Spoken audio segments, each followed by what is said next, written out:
Hello and welcome to yet another episode of Global Chit Chat, the show where we talk about matters pertaining to a global arena. And as always, joining me on the show is our expert on all things global, Tridivesh Singh Many. Tridivesh, welcome to Global Chit Chat once again.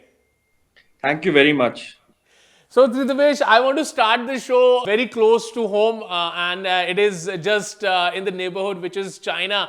So, we all know that the situation in China is a little bit of grim as of now. What the news are coming out of China, though China on one hand is saying that the situation is not as that grim as the world is trying to portray, and there are no COVID related deaths, but yes, the medical infrastructure to some extent is crumbling under the pressure of so many people now coming out with the COVID-19 like symptoms. And of course, China relaxed its zero COVID-19 policy after there was a mass protest in China in various cities. But now what interesting is that China is actually opening up not only for its own people but also for the world after 2020, when the world was gripped by coronavirus. Around 2020, China actually closed itself from the world, and stringent rules were put in and restrictions were put in for people coming into China. But now, coming next year, from January of 2023, China is going to relax a lot of norms for people coming in as far as quarantine is concerned, and relaxation as far as testing is also concerned for people coming from outside into the country. So, first of all, how do you view this? China now opening up itself, its market. Do you feel that it is a reason because of what the World Bank has said in terms of the growth rate for China? It has predicted that in 2023, the growth rate, what it predicted earlier for China, has actually come down. So has that ring some bells, alarm bells in the Communist Party there in China? And they said, okay, let's open up our market because we want the money to come in. Okay. So, it's always a dilemma about opening up, you know, uh, with regard to either going in for a lockdown or opening up. There's never a right time because, as we've discussed earlier, you cannot predict the trajectory of the virus, and so we've had this argument in different parts of the world. There have been arguments that at a particular point of time, let's say lockdown was not required, or at a particular point of time, the restrictions should have been imposed. And you always have this debate about lives versus livelihood, right? So we need to bear in a couple of things. The first thing is obviously the restrictions in China they've been in place for very long, very, and that is actually that has been cited as one of the main reasons for why suddenly when it opened up, the spread of the virus was, it spread so fast, and the numbers, irrespective of what China says, the figures are supposed to be much higher. There's pressure on the healthcare system, as has been in every other country, but obviously there has been more transparency, relative. It's not always, but now with social media and all, you know what is going on, right? So as a result of these stringent measures, along with some other economic policies, obviously the economy slowed down considerably. So that's one aspect about opening up. And then there has been pressure. It was actually the protests which prompted the relaxation of a number of COVID related restrictions. That is the first point. That was not necessarily only because of economic considerations, but probably people felt, that they were being, that their lives are being impacted, even during emergencies. Uh, for instance, as we had discussed earlier, that in the beginning there had been complaints that even if there were medical emergencies at times, people were not allowed to. There were situations like that. So probably there was a catch-22 for China that at this stage it had to open up. But obviously they also knew that since there was very less herd immunity, there would be some sort of outbreak, and the numbers would be high. And as we discussed last week also, there has been pressure on the healthcare system. Now, the point is that obviously even if you say, let's say you open up on, uh, I think they're removing these restrictions from January 8th. The measures, the COVID measures have been slightly downgraded. And from January 8th, some of these, I think what they're doing is probably you don't need any institutional quarantine, you don't need any quarantine. Basically, you need an RT-PCR, right? Uh, so I mean, again, there's no way that you can predict or you can ever wear, but they probably, China has sort of come up with this belief that the by another 2 weeks the virus would have sort of peaked, and maybe by that time they can also increase that they can expedite the vaccination process and get a significant percentage of the population vaccinated, and then you're in a position to open up. Now the problem is not so much. I mean, it's one. There's a problem for China as well. Second, there's also a problem then for the rest of the world again, because once people start traveling there, assuming that the virus has not been controlled and there are a large number of cases, uh, other parts of the world also they need to keep their guard up. I mean, they basically need to be more cautious. So there are two things. One is whether, as you rightly alluded to, whether it's premature for China to open up, and secondly, whether what impact could this have outside. Now, broadly, I think, to be fair, I mean, by another 2 weeks, roughly, the January 8th. First of all, I don't think everybody's going to start, outsiders will seeing what is happening, they won't go right away. Secondly, by the time the travel does begin, uh, if there's such a spread as there has been at this point of time, the virus, a large population would have already been infected, and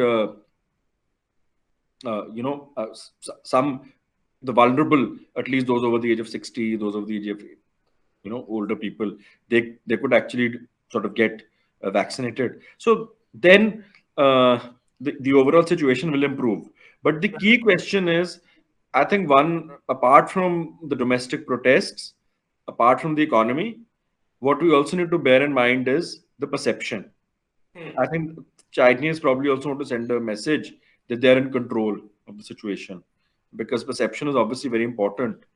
And in China, perception is even more important than other places. So, globally, you want to send out a message that you're in control of political as well as economic also to investors, because obviously investors have been complaining about the zero COVID policies, about having, about moving out, about the restrictions and so on and so forth. So I think it's also a message to them. And I think already today there has been a rally in the Asian stock markets, which again shows how, interconnected everybody is. So I think, as I had said last week, it's in everybody's interest that, the pandemic remains under control in China. Very true. Tridivesh, I just want to ask one thing from you.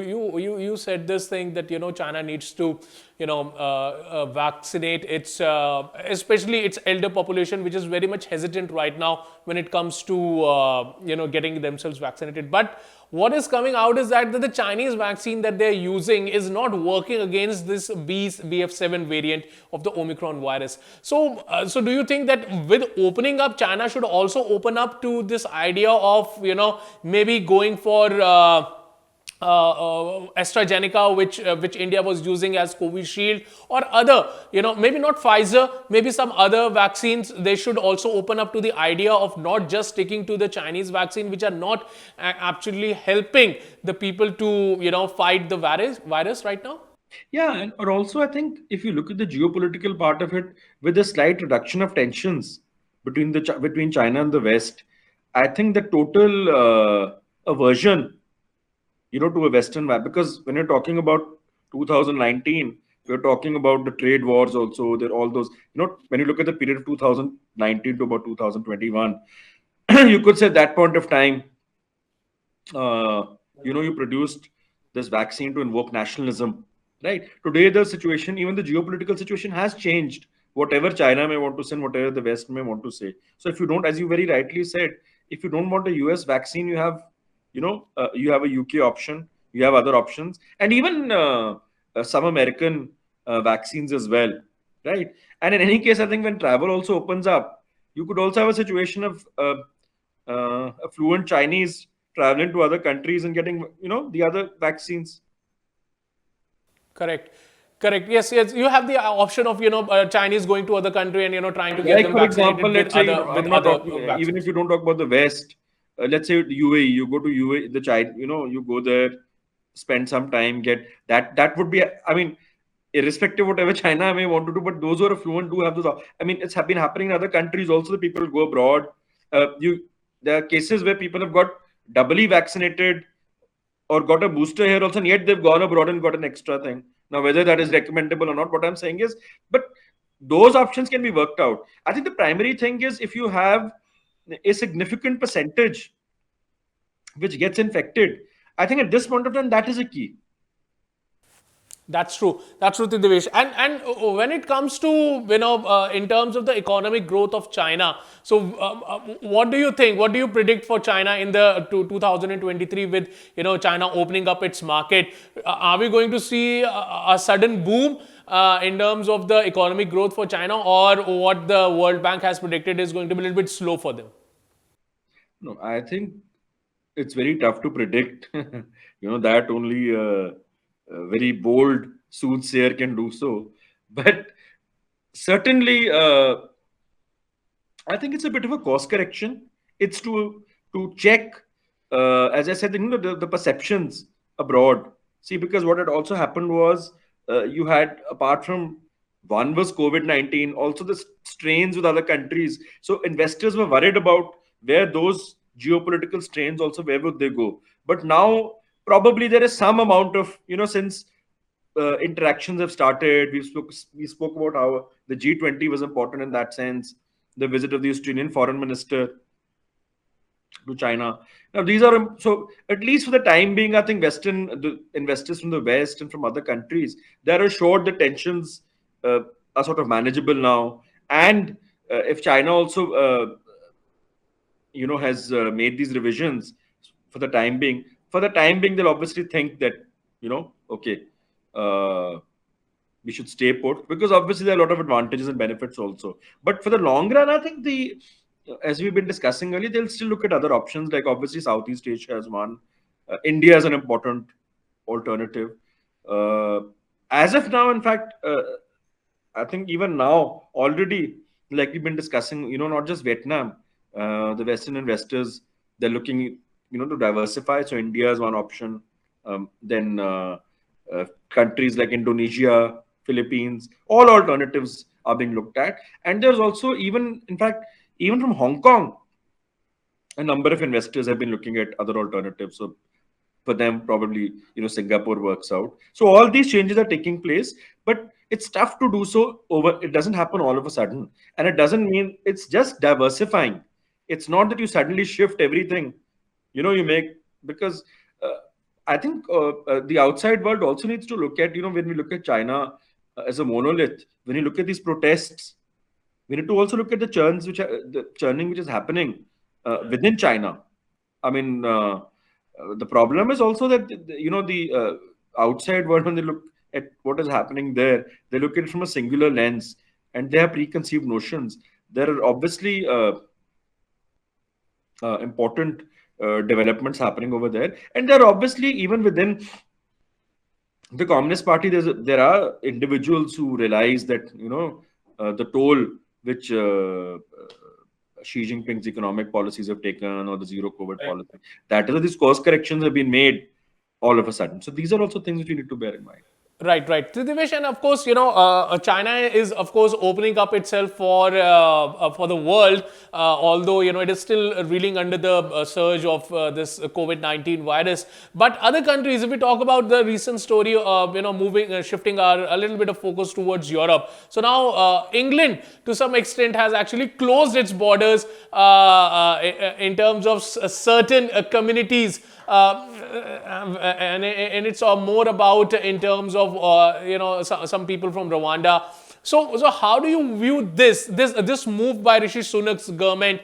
All of a sudden, they are not going to give them visas. How do you witness this kind of a move from the new PM? So I think basically what the court has said is that some individuals who had come from Rwanda, on asylum, that they can be sent. But not all. This is not a blanket decision or something. There are some of them. Now, this could, uh, if you look at the current Home Secretary, her approach, whether you look at international students, whether you look at individuals who come on asylum, she has a very blinkered sort of approach towards immigration.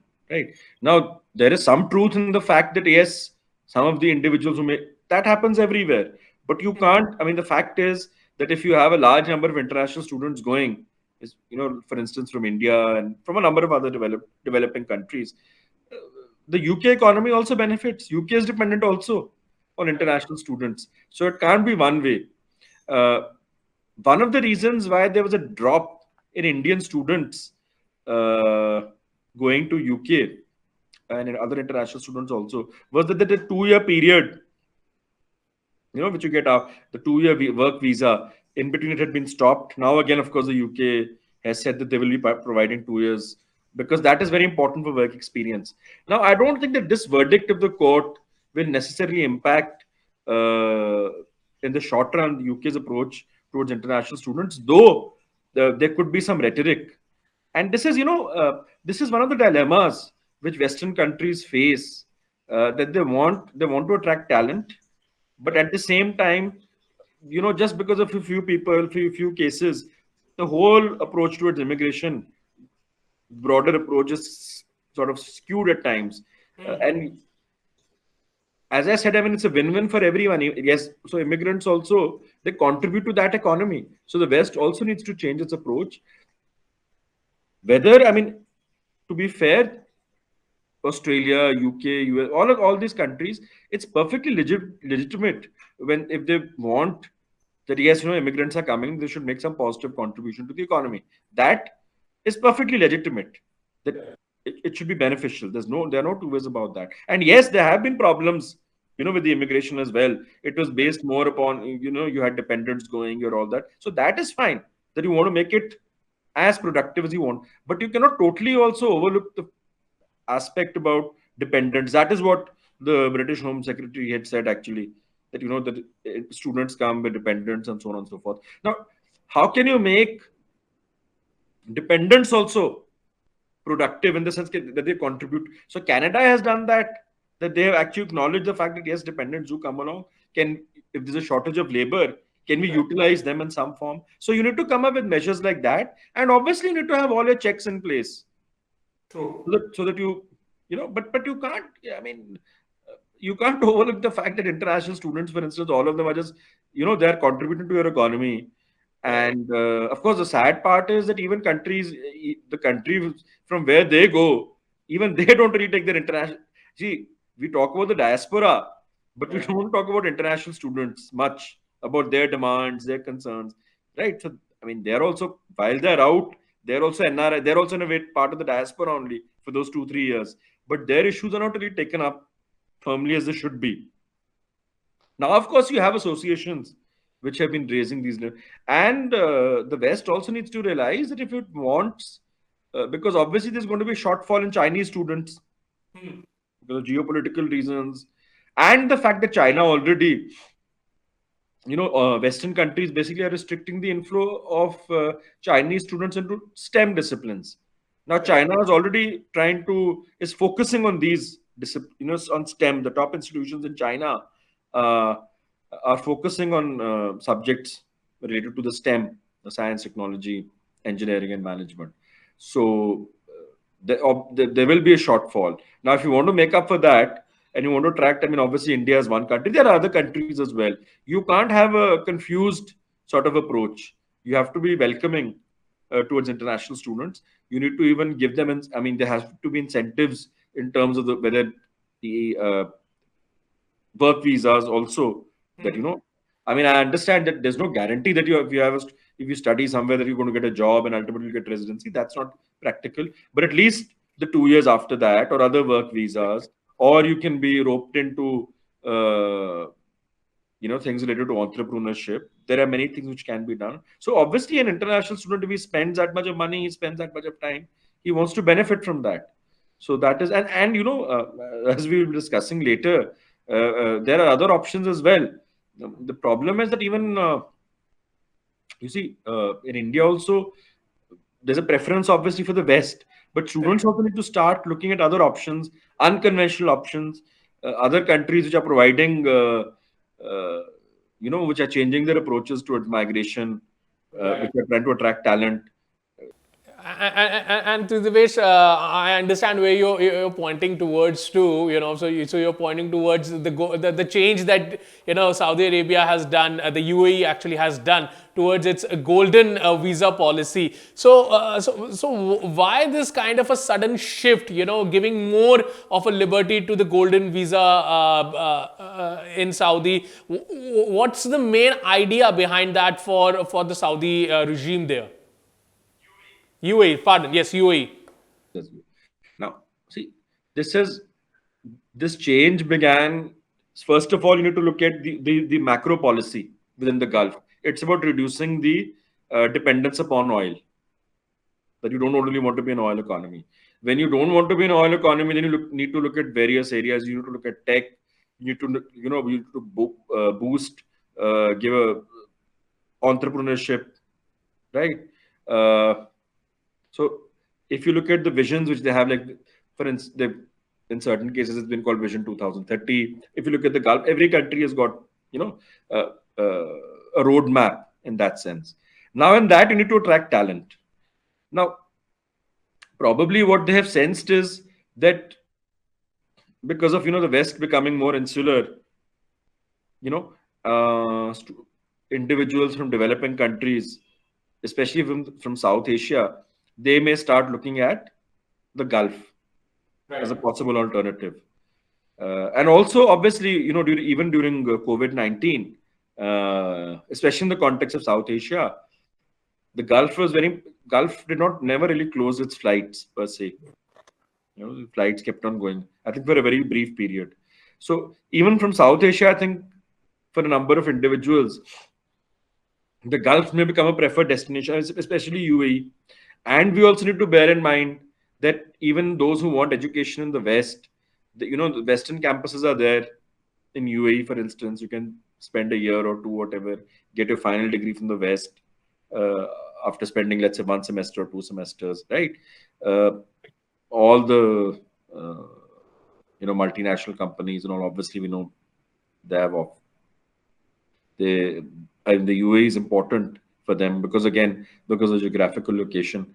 So it's both ways it's beneficial. But what is important is about how the golden visa has not restricted itself only uh, to earlier the UAE's focus was on attracting entrepreneurs. Now it's even about researchers, about scientists, about academicians, and even clerics have also been included. Some individual talent, people who are talented, like film stars, artists, and so on and so forth. And that is one part. The other is that earlier, when you lost a job, you virtually, once you are done with the job, you have to come back because you don't get the residency. Now you have the grace period. The grace period hasn't been increased, and even the residency now is, I mean, 5 to 10 years, you feel secure in terms of the residency. And then even about dependents, they have relaxed the rules considerably. Something which we had discussed earlier, which the West is now beginning to look at the dependents as a challenge, whereas in the UAE, they're trying to find a way where they can be accommodated. So these are important moves. And again, it's not that overnight. For instance, for students, Indian students, obviously the West will remain a preferred destination along with Australia. But some who think out of the box, who are innovative, they could actually look at the option of, let's say, studying in a Western university which has a campus in UAE, and then, you know, uh, getting the degree from there. And obviously, once they've got that, there's also a specific category which UAE has for talented students also, so that they can also be retained. And they're also trying to give scholarships to students. So these are important changes which are taking place. And I think the numbers, specifically, they've also now increased the numbers of golden visas. So this is, I think, the West, if it thinks that India, students from developing countries have limited options. That's beginning to change. You'll also have countries in Southeast Asia, in East Asia, for instance, Korea. They have been trying to attract talent. Then when you look at Taiwan, the number of Indian students going there has increased. They're also thinking of making revisions to work visas. So these are changes which are going to take place, and Indian students should look at these opportunities and also not just depend upon uh, you know the academic consultants. They have a fixed mindset, but these are trends which need to be followed, because even immigration and all, it is influenced largely by the broader economic trends, by the geopolitical trends and all. So in that context, this is important, but this is a it's an important step, I think. And I think UAE will, as it is in recent years, it has become more attractive for individuals of from South Asia. With this, it will probably be even more attractive.